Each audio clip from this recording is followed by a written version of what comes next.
વડાપ્રધાન નરેન્દ્ર મોદી 11 જાન્યુઆરીએ રાજકોટમાં VGRCનું ઉદ્ઘાટન કરશે. આક્રોશ યાત્રાના 15મા દિવસની શરૂઆત લીમખેડાથી કરવામાં આવી. એક જાહેરાત પેઢીના 3 કર્મચારીઓ સામે KL રાહુલ, અથિયા શેટ્ટી અને અરશદ વારસીના નામે કરોડો રૂપિયાની છેતરપિંડી કરવાનો આરોપ. મુખ્યમંત્રી શ્રી ભૂપેન્દ્ર પટેલના વિશેષ પ્રયાસોથી એડવાન્સ પ્રોસ્થેટિક પગ પ્રાપ્ત કરનાર ગગદાસ પરમાર જુએ છે ઓલિમ્પિકનું સપનું.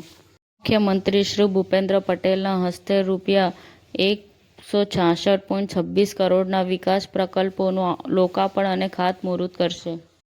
નિકોલ ખાતે અમદાવાદ ગ્રામ્ય જિલ્લા કક્ષાનો કારકિર્દી માર્ગદર્શન સેમિનાર 2025-26 યોજાયો.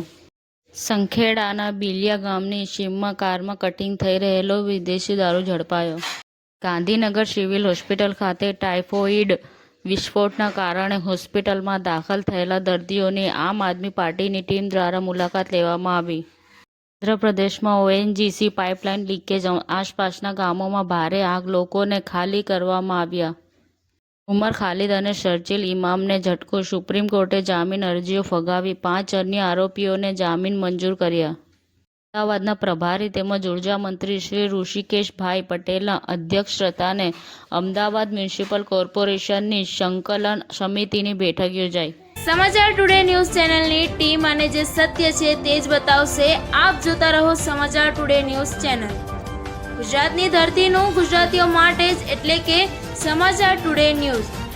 અમારી સમાચાર ટુડે ન્યૂઝ ચેનલને લાઇક કરો, શેર કરો અને સબસ્ક્રાઇબ કરો અને જોડાયા રહો સમાચાર ટુડે ન્યૂઝ ચેનલ સાથે.